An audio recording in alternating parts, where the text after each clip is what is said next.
Hola, hoy les hablaré sobre el pacto del retorno de Jesús, quien es el Señor y Cristo. Retorno se refiere a su regreso y pacto es una promesa. Y vemos que todas las promesas hechas por Dios en toda la Escritura tienen su cumplimiento. Y bien, tan importante es el regreso de Jesús, el Mesías, que en el Nuevo Testamento se menciona más de 300 veces. Jesús, quien es el Señor y Cristo, va a regresar. Y a lo largo de la historia encontramos muchas posturas acerca del regreso de Jesús. A esto se le llama escatología. Y en realidad todas ellas tienen su base bíblica. Entonces, ¿en cuál de ellas tenemos que creer? Hay tres puntos claves y básicos que no podemos dejar de creer según la Biblia. El primero está en Lucas 21-27, que nos habla Jesús mismo cuando dijo que Él iba a regresar y que todo ojo le verá. De hecho, encontramos en Hechos número 1, verso 11, cómo sus ángeles mismos anuncian que de igual forma como fue levantado, asimismo regresará Jesús. El segundo punto está en Mateo 24-36, también en su verso 42 y 44, donde nos dice que nadie sabe el día ni la hora en que Jesús, el Mesías, regresará, pero debemos esperarlo cada día. Y el tercer punto que nos anuncia Mateo 24, verso 33 y 34, es que sí habrá una generación que le verá regresar. Pero ¿qué debe suceder antes de su retorno? ¿Qué es lo que debe pasar? Debe ocurrir la evangelización mundial. Si leemos Mateo 24, habla de muchas señales, pero en el verso 14 nos dice, y será predicado este evangelio del reino en todo el mundo para testimonio a todas las naciones, y entonces vendrá el fin. Y no está hablando de un día en especial, sino que está hablando de alguien, porque el principio y el fin es alguien, el alfa y la omega, y el primero y el último, según nos menciona Apocalipsis 1:8, es alguien, es Jesús. Dice que primero que todo tiene que ser predicado este evangelio del reino en todo el mundo. No que todo el mundo tenga que creerlo, sino que es necesario que a toda criatura en todas las naciones de todo el mundo les sea dado el testimonio del evangelio. Y el evangelio no es sobre cosas que nosotros vivimos, no son experiencias humanas o personales o criterios o pensamientos propios, sino que evangelio quiere decir buena noticia. Y la buena noticia no es sobre nosotros. Nosotros no somos los protagonistas. Jesús, el Mesías y Señor, es el protagonista. De él trata la buena noticia. De hecho, si vemos Juan capítulo 20, verso 30 y 31, nos dice que Jesús hizo muchas señales en presencia de sus discípulos y que no todas quedaron escritas, pero las que sí se escribieron tienen un propósito y dice que es para que nosotros creamos, habla de un constante presente, creamos en algo, dice, pero estas se han escrito para que creáis que Jesús es el Cristo, el Hijo de Dios, y para que creyendo tengáis vida en su nombre. Este es el propósito de las Escrituras, este es el mensaje eterno que es necesario que sea dado a conocer.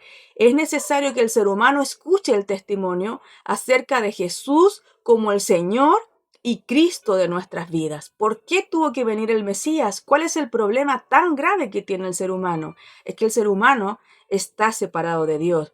Y solamente uno justo, solamente el Mesías podría salvar no tan solo a uno, sino a toda la raza humana de una perdición eterna.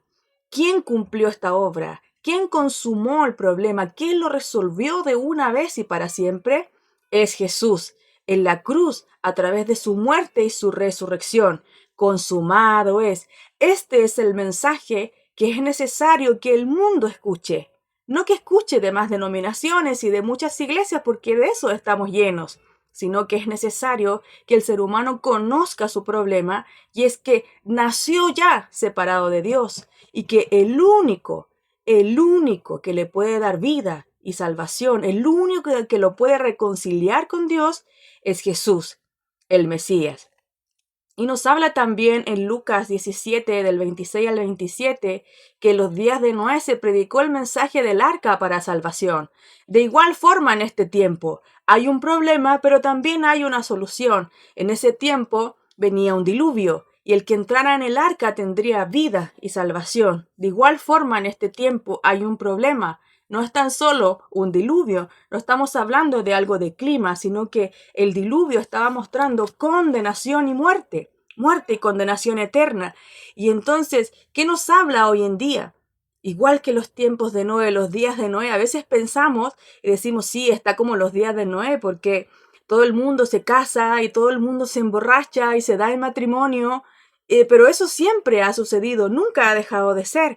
El punto es que de igual forma como los días de Noé, en este tiempo sigue existiendo un problema espiritual, pero también una solución. Y todo aquel que entra en el arca tiene vida y salvación. Todo aquel que cree en Jesús como el Señor y Cristo tiene vida y salvación. Pero recordemos que Efesios 2.8 nos habla que la fe es un regalo de Dios, no es algo que te pueda fabricar e inventar, y aquel que es el autor y consumador de la fe, ¿quién es? Es Jesús, el Señor y Cristo. Sin Él no hay nada. La Biblia nos anuncia en Marcos 13, verso del 9 al 11, que habrá persecución y de que de igual forma se predicará el Evangelio a todas las naciones. En segunda de Pedro 3, del verso 9 al 12, nos habla de que Dios sigue esperando, de que Dios sigue teniendo esa paciencia para que ningún ser humano perezca, para que nadie se pierda, sino que todos procedan al arrepentimiento. Pero este mismo arrepentimiento no es una obra humana, sino que el verdadero arrepentimiento proviene de Dios. Si revisamos Hebreos 10, verso del 35 al 37, nos dice que antes que Él venga debemos seguir haciendo la voluntad de Dios. Pero ¿cuál es la voluntad de Dios? ¿Cuál es la voluntad de Dios para su iglesia, para su pueblo? Es que su iglesia cumpla Mateo 24:14, que cumpla la evangelización mundial, ya que este es su ministerio.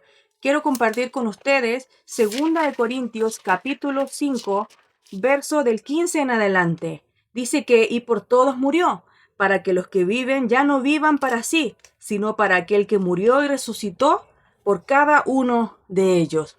Esta es la labor. Este es el ministerio para su iglesia, para sus hijos.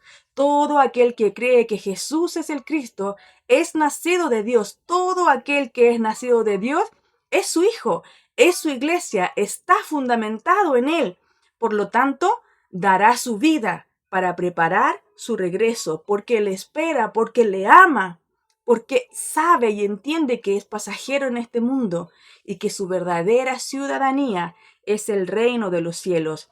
Ministro realmente no es un nombre tan grande, pero a los ojos de Dios sí, porque ministro es un siervo, y el siervo sirve a su Señor, y el siervo hace todo lo que su Señor le dice. Y aquí dice que esta es la labor, que este es el ministerio que nos ha sido encomendado por su gracia y por su misericordia. Él se compadeció de nosotros, nos llama, nos rescata, nos salva, nos justifica, nos santifica, nos perdona y nos envía a cumplir la evangelización del mundo, que es que toda la tierra sea llena de su nombre, que toda la tierra sea llena de su gloria.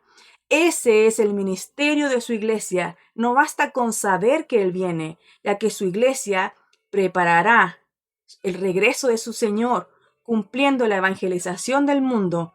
Este es su trabajo, este es su ministerio. Y dice aquí que nos ha sido dada la palabra de la reconciliación. La palabra que reconcilia al hombre con Dios es la misma palabra que se hizo carne. Jesús, el Señor y Cristo es esa palabra que reconcilia al ser humano con Dios. De Él trata el Evangelio. Él es la buena noticia. Por Él vivimos y por Él morimos. Este es nuestro ministerio. Pregunto, ¿realmente lo estás esperando? ¿Estás viviendo para su regreso? ¿O solo sabes que Él viene?